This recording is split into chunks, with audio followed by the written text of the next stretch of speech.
E já está aqui comigo a secretária nacional LGBT do PT. Muito bem-vinda, Janaína Barbosa. Obrigado por ter aceitado o nosso convite para esse bate-papo aqui de hoje no Café PT.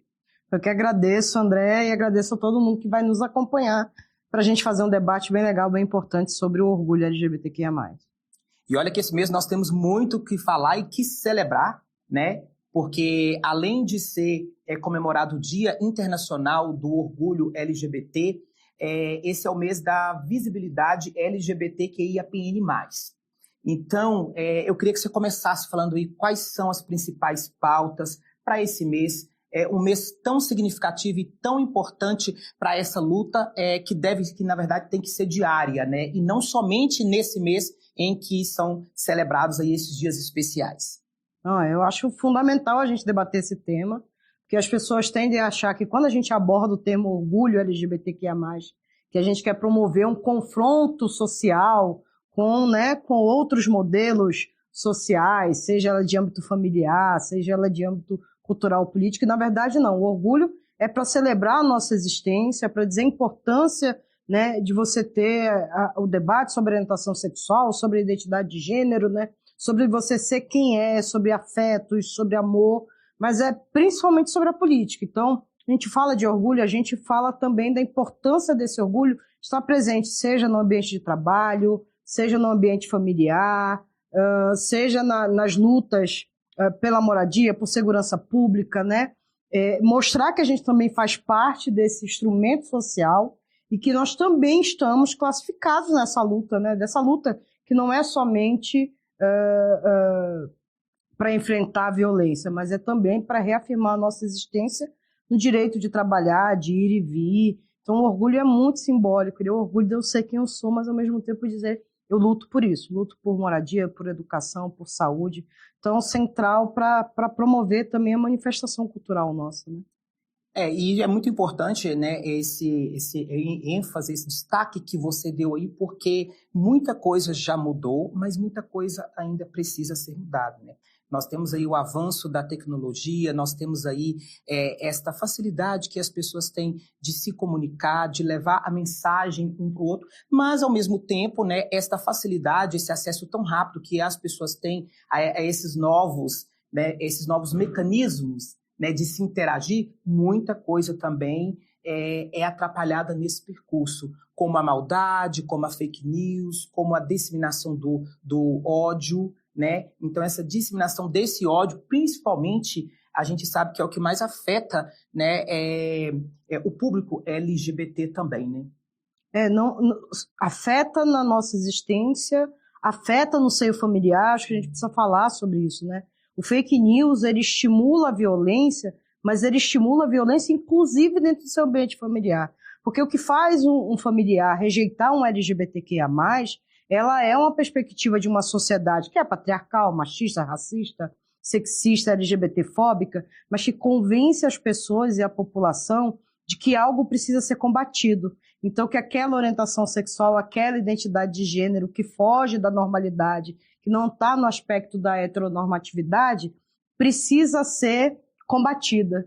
E aí a ideia, inclusive, eu acho que é importante a gente dizer isso, né? Quando a família está expulsando, ela está expulsando para dar uma resposta a esses setores conservadores, a esses setores fascistas, porque é isso que as famílias não percebem, né? Se eu não eduquei meu filho ou minha filha corretamente, né, eu vou corrigi-la de uma forma violenta, que é a expulsão que, infelizmente, acontece com muita frequência nas famílias, né? Então, esse instrumento acaba colaborando para que, inclusive, a violência familiar se torne parte da vida. E aí, claro, quando esse LGBTQIA+, é expulso de casa, ele passa a vivenciar também outras violências, né, no dia a dia, que são essas do ir e vir. Então, se você é um LGBTQIA+, que não vai performar a feminilidade ou a masculinidade de acordo com o gênero com a qual alguém está te atribuindo, você está ferindo um sistema. Então, você precisa ser punido ou punida. E a violência, infelizmente, faz parte desse aspecto. E o fake news é danoso para a vida das nossas crianças, dos nossos adolescentes, das famílias. brasileiras, que todo mundo fala da família, né? Vamos proteger nossas famílias.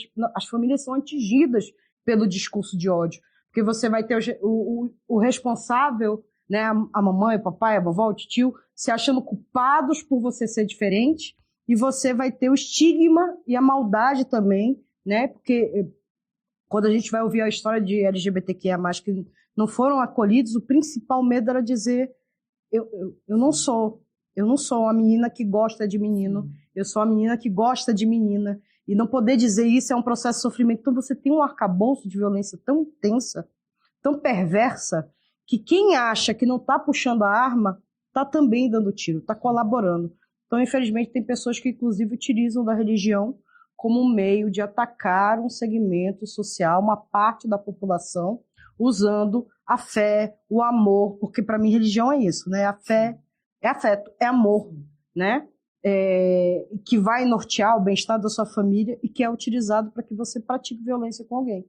Porque se alguém não gosta de menino, por ser menina, ou porque é menino que não gosta da menina. Então, olha como a perversidade vai, né? E a quantidade de adolescentes que vão para a rua, que não tem perspectiva, que não tem acolhimento e que fica refém e a marginalidade de tudo, né, que a rua possa oferecer. Então, desde né, das drogas, da violência, da criminalidade, por falta de alternativa.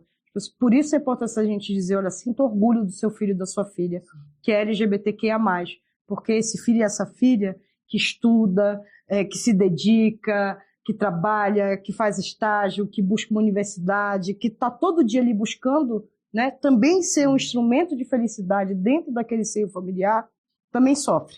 E ele precisa sentir, ela precisa sentir que você está ali para acolher. O mais importante é acolher uma criança, é acolher um adolescente, é acolher um jovem. Porque fé é afeto, né, e religião é acolhimento. E todas as formas de amar devem ser livres, né? Livres ao ponto também, como você deixou bem claro, desse amor e desse reconhecimento do seio familiar, que é onde estrutura ali a pessoa. A gente vê, como você disse, que a maioria de casos, relatos também fortes de pessoas que foram discriminadas, que tiveram que sair de casa cedo, que entraram para a marginalidade, para as drogas, porque é um mundo ainda muito invisível, que muita gente não vê. Inclusive quem está nos assistindo, toda a nossa audiência, é um trabalho muito importante, é um trabalho que é uma escadinha, né? Uma sementinha que você tem que plantar ali todos os dias para que essa realidade se torne cada vez mais diferente. E aí eu acho que é onde entra o trabalho principal, né, da secretaria, né, esse trabalho, né, que vocês fazem aí coordenado por você. Então eu queria que você explicasse um pouco para a gente, Janaína, sobre como que tem sido feito esse trabalho e quais são os principais desafios, visto tudo que nós já falamos aqui agora, né? A Secretaria LGBT ela foi criada em 2017, né? Óbvio, o primeiro núcleo LGBT você já tinha ali na década de 90, mas é importante dizer que a Secretaria ela é em 2017. Então, quando a gente passa a ocupar o espaço de composição da Executiva Nacional, da composição do diretório, quando a gente passa a ter uma intervenção mais direta na política e no debate, a gente começa a influenciar de forma mais significativa, né, a direção nacional do Partido dos Trabalhadores e das Trabalhadoras. Então, a criação da secretaria nos proporcionou, por exemplo, dialogar sobre a importância da identidade de gênero. Então, a primeira agenda que a secretaria tem oficialmente, né, na época com a presidenta Gleisi, que é responsável pela criação dessa secretaria, junto com o presidente Lula, que é a nossa primeira assinatura de criação da secretaria é do presidente Lula. Então, desses espaços de acolhimento, de debate, a gente teve a oportunidade de não só trazer nossos temas, mas como também influenciar sobre outros temas, né? A gente sabe que, por exemplo, hoje a gente vive um governo de coalizão que tem muitas representatividades no espaço, no debate, na composição de governo, no diálogo, mas a Secretaria LGBTQIA+, tem, por exemplo, a oportunidade de fazer o diálogo com a própria secretaria, porque a gente cria, né? O governo Lula cria a primeira Secretaria LGBTQIA+, né? Dos direitos das pessoas LGBTQIA+.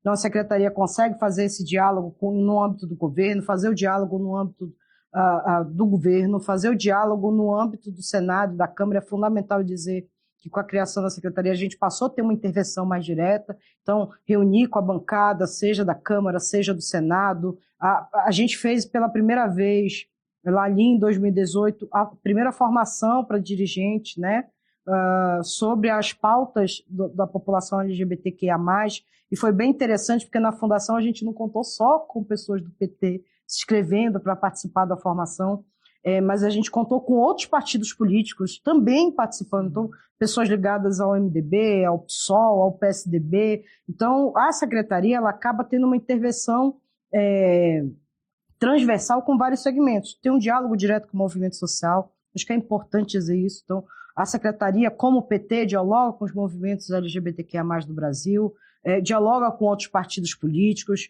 Acho que a própria campanha do Lula, a gente teve a oportunidade de ter uma intervenção direta, construída com os partidos políticos, com o movimento social, apresentar um programa coeso, né, de várias visões e opiniões. Foi a partir disso que, pela primeira vez, a gente teve um LGBTQIA+, eu fiz parte da coordenação de transição do governo Lula, então, justamente na Comissão de Direitos Humanos, então foi a primeira vez que a gente teve ali um assento específico da população.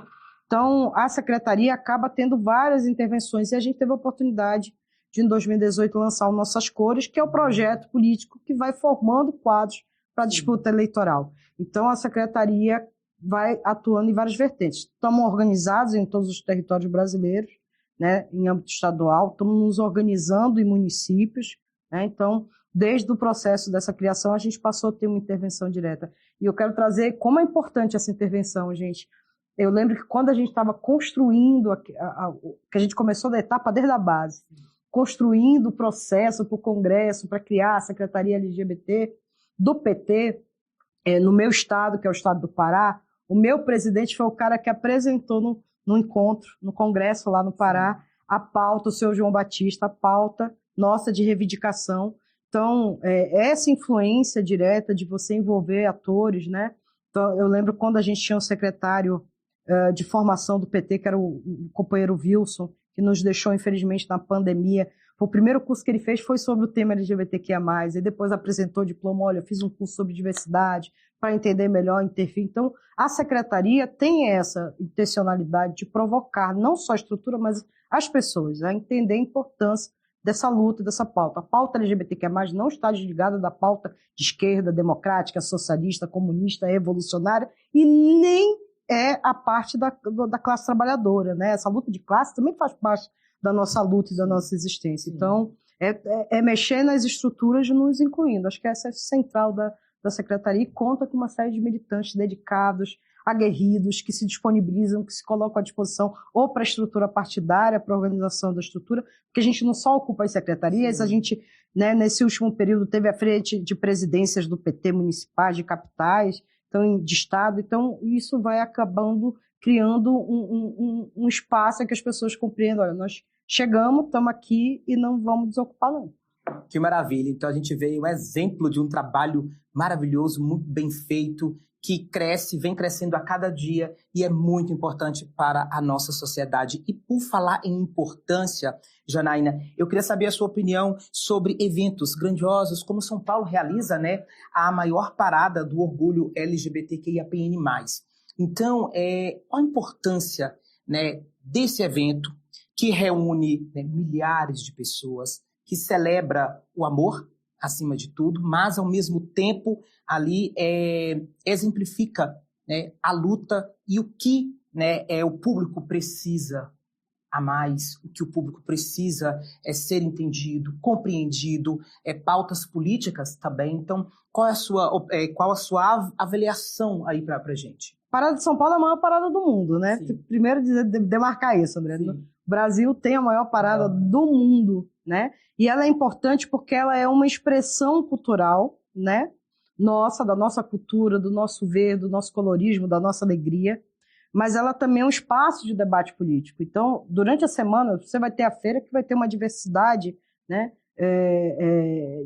Não só de produtos, né, produzidos por segmento LGBTQIA+, mas você vai ter também debates, seminários, articulações políticas, vários encontros. São muitos encontros, gente. A quantidade de encontros, de debate, seminário, de formação, Acho que é central, acho que às vezes a gente não olha isso, você tem o próprio encontro das paradas do país, né? Então, os coordenadores das paradas de outros estados também estão lá, debatem conjuntamente o tema, sua organização, qual a importância desse espaço cultural de debate, de organização, e ele é festivo, né? Ele é festivo. E é tão importante o que é feito no país, as paradas são tão significativas que o próprio fascismo e o conservadorismo também atua para desqualificar, né? Então diz que são expressões que são para afrontar as famílias, que são para afrontar as religiões, que são para desrespeitar as pessoas, e não acontece nada disso. É uma coisa que acontece que é muito legal, que eu gosto muito na parada, qualquer canto desse país. E eu acho muito simbólico, gente. Pode parecer bobo para quem está aí do outro lado, que é heterossexual, mas ele é muito simbólico. Tem muita mãe, muito pai que vai para lá com um cartazinho dizendo o seguinte: se você quer um abraço, eu estou aqui. Então as pessoas passam abraçando esses pais e mães que você nem conhece, nem doando amor, né? Doando amor, doando afeto. E às vezes você vê ali a necessidade de tanto carinho, de tanta importância, de tanta violência, que às vezes você observa que a pessoa fica ali um tempo, né? E bota para fora todo aquele sentimento ruim que a LGBTfobia causa na vida das pessoas, né? E como é que um abraço pode fazer tanta diferença na vida daquela pessoa naquele dia, naquele momento? A gente está falando de São Paulo, mas eu quero fazer uma referência a uma parada que vai fazer 30 anos, que é a parada do Rio de Janeiro. Quero saudar o companheiro Cláudio Nascimento aí, pela organização, pela beleza, mas a gente também tem uma parada do Rio. Então, eu acho que é central a gente conseguir fazer a nossa parte no sentido de fortalecer. A parada LGBTQIA+, é para expressar, gente, é para expressar as nossas lutas, nossas bandeiras, mas é para também demonstrar alegria, afeto, para ser um momento de diversão entre famílias, né, entre amigos. Então, é um espaço onde todo mundo é bem-vindo, todas as pessoas são bem-vindas. Então, precisa entender que quando alguém diz, porque a parada LGBTQIA+, é um carnaval. Não, são duas expressões diferentes, com duas bandeiras e duas lutas diferentes, são importantes, mas o objetivo não é afrontar ninguém, não é desrespeitar as famílias, não é desrespeitar ninguém. É, na verdade, dizer para as pessoas, estamos aqui, esse é o momento nosso e a gente quer contar com todos nesse processo. Agora eu quero chegar num ponto, eu acho que tudo que a gente falou que é de muita importância, mas esse também é um de grande destaque, que é exatamente as candidaturas. As candidaturas que nós temos, que a gente vê que esse número vem aumentando, o público LGBTQIA+, se interessando na política, se candidatando, sendo eleitas. E qual é a importância desse espaço que a gente vê que cada vez mais cresce, né, das candidaturas e das pessoas ali pensando que realmente precisa falar sobre política e, se possível, ajudar na política. Então, qual é a sua opinião? Como eu falei, né, a gente tem o projeto Nossas Cores. O projeto Nossas Cores tem como finalidade formar quadros políticos para disputa eleitoral. É importante a ocupação da população LGBTQIA+, né? A gente teve uma eleição agora há pouco, em que a gente teve, né, a identidade de gênero como algo obrigatório, isso no TSE, né, e a autodeclaração da orientação sexual. Isso foi uma articulação da Secretaria LGBT, do PT, junto com, claro, com o partido, né, que a gente teve aí o doutor Marcelo e o doutor Miguel nos ajudando nessa luta, para a gente incluir na ficha dos candidatos, para você saber quantas candidaturas teve, quem são essas pessoas, onde elas estão, qual é o financiamento que essas pessoas recebem. Então, ocupar esses espaços de poder, gente, é fundamental, não só para a gente trazer a diversidade para dentro da Câmara, ou do Senado, ou do Poder Executivo, ou das câmaras municipais e estaduais. É para a gente também demonstrar às pessoas a importância simbólica daqueles corpos naquele ambiente que sempre nos rejeitou, né? Que é um ambiente branco, heteronormativo, sexista, etc. Então, quando você tem a população LGBTQIA+, se colocando à disposição no campo do Partido de Esquerda Democrática, eu quero deixar claro que não é porque é LGBT, só LGBT é o suficiente, precisa ser um LGBT que entende a luta, que acredita nessa luta e que defende a democracia, o progressismo, porque senão a gente vai, né? Sim. O outro lado também tem usado alguns perfis, mas assim, o PT triplicou, né, seu último número. Continuamos sendo, na eleição de 2020, nós fomos o partido que mais elegeu vereadores e vereadoras. Em 2024 não foi diferente, a gente, né, elegeu mais vereadores e vereadoras.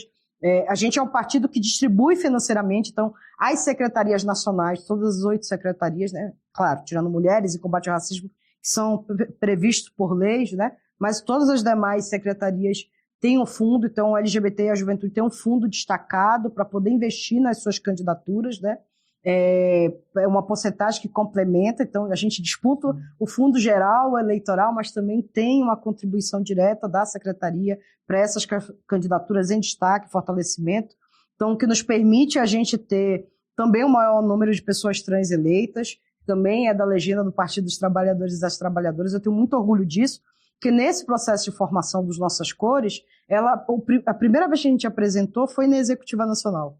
Não foi para dentro do próprio LGBT do PT, foi para dentro da executiva, né? Do porquê, qual a importância, quais os principais pontos de dificuldade, né? E o Lula foi o carro-chefe quando ele diz assim, se não tiver investimento, se não tiver recurso, não tem importância. Então, é o que levou a gente a fazer essa campanha da disputa e também financeira dentro. Isso foi fundamental. Então, infelizmente, né, o mesmo tanto de ocupação que você acaba tendo, simbolicamente, porque ainda é simbólico, a gente ainda são muitos poucos e poucas pessoas negras, mulheres, LGBTQIA+, pessoas com deficiência, indígena, mas assim, é fundamental a gente disputar, porque é a partir desses lugares que a gente vai trazer grandes temas, e os nossos vereadores trazem grandes temas. Então, nós fazemos a fiscalização, como cabe ao vereador, à vereadora, mas também propõe projeto de lei, também faz o debate no campo do executivo, intervém sobre temas sociais, faz o debate internacional. Então, a gente tem uma satisfação de ter grandes quadros políticos, né? Muito bem votados e votadas, né?